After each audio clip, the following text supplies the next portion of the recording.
So we've been talking about Jesus these last few weeks in a sort of guided tour in the gospel according to Matthew. We walked through fields and orchards. We heard parables that have planted thoughts in us, thoughts in the fields of our minds like tiny mustard seeds, thoughts that are growing in us like yeast. We've been granted glimpses of treasures and increased our understanding of weeds. We've rested on a hillside for teaching, heard our stomachs grumble, wondered about food, and then witnessed the miracle of the impromptu picnic. We imported a little boy's lunch from the Gospel of John and enjoyed it as it unfolded into baskets and baskets and baskets of leftovers. Abundance beyond our understanding. We have learned time and again in this walk about how we are interconnected. We have heard teachings, seen demonstrations that coax us towards God's unconditional love.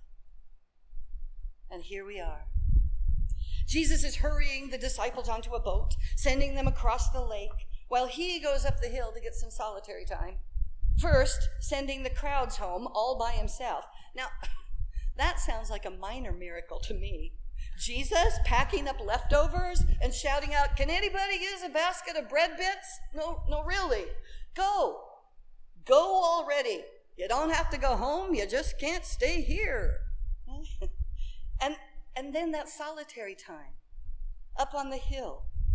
What's he doing up there? Praying all evening. He's got a lot to process. Think of all he's just walked through.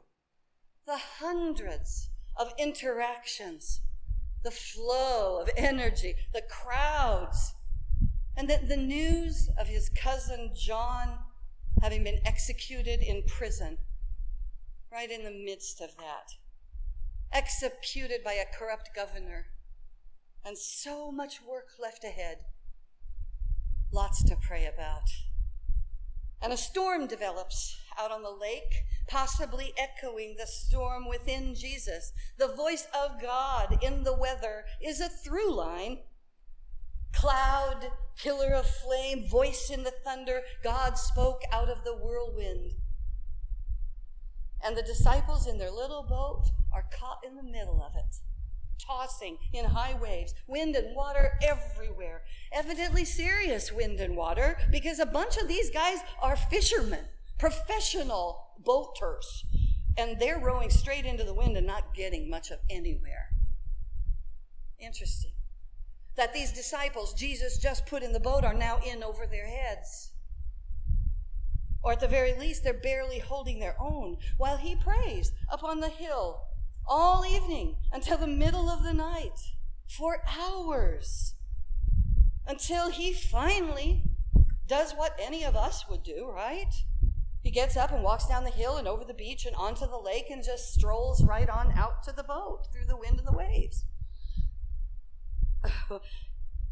Perhaps this calls for a short sidebar. Remember a few weeks ago when we were talking about weeds and wheat? And I said that it's likely that a piece of that story was added later, maybe moved by later writers. Well, it's highly likely that this whole story was moved somewhere along the line, and we're about to see why. Think of the sort of story we have been in. We've just been walking through the world. Our feet are dusty, right? We've been doing earthy sort of things, looking at fields, feeding folks.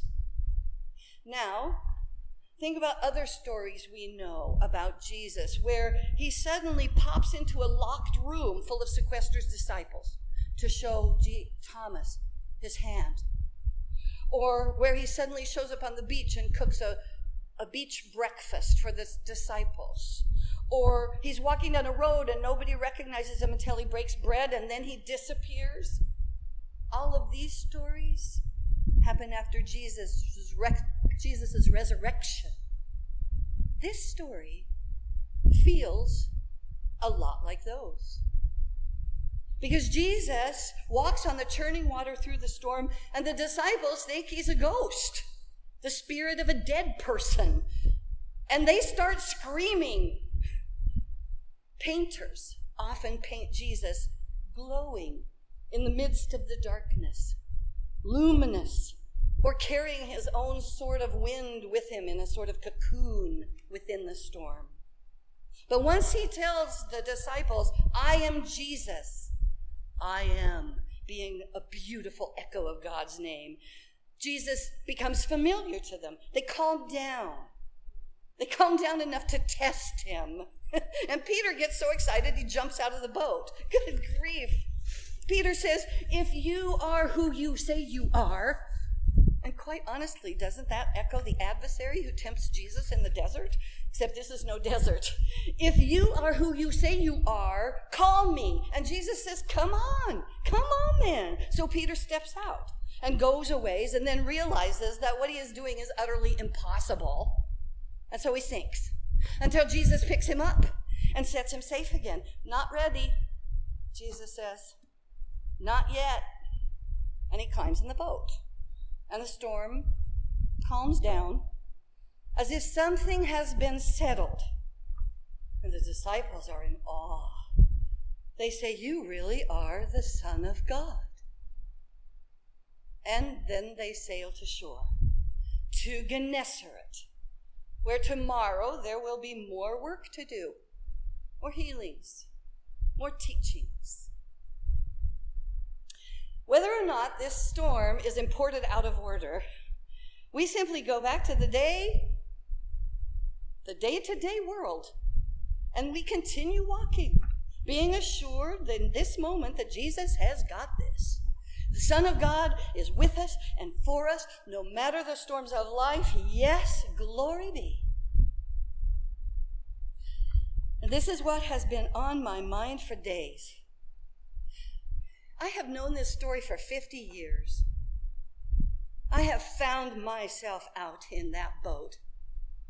I have been caught in the heart of the storm.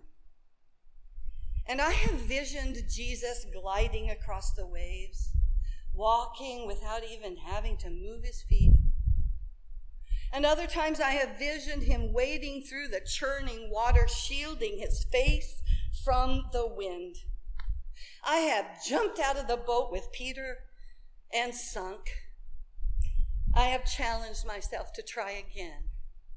I have turned the story this way and that and compared it to the other one, which reads more like a lullaby. But I have always been one of the folks in the boat until this time around. This time, the boat is just not for me. It's just not. And I'm not Jesus. I seldom pray till midnight, and I only walk on frozen water. This time, when I find myself, it is in the storm. And that storm is in the world. Are you there with me? And I do not vision a night light of a Jesus gliding through a wall of water as if he does not hear the storm screaming, as if the water is not churning beneath his feet, as if the wind is not stealing his breath away, as if all of our hearts are not pounding with urgency and import.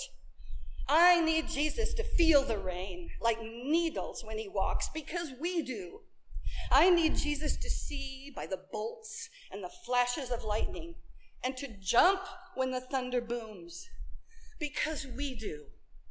I want Jesus' feet to begin to get pruny with the long time exposure to this long walk on water that goes on and on and on, because ours do.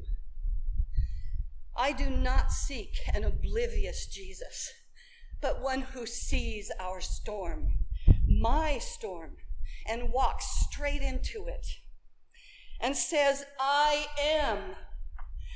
am who you think I am. Come. And when we sink within it, will lift us up just until we catch our breath, because there is so much yet to do. I seek a Jesus that is not afraid of the storm that is in me, that is in us. Once Frida Kahlo said this to a critic. Now, I know that Frida Kahlo is not known as a theologian, but the words she speaks speak truth to my depths. She said, "You are right. I am not calm. I am fire. I am living. I am color. I am essence. I am pleasure. I am rebellion. I am instinct. I am skin. I am revolution.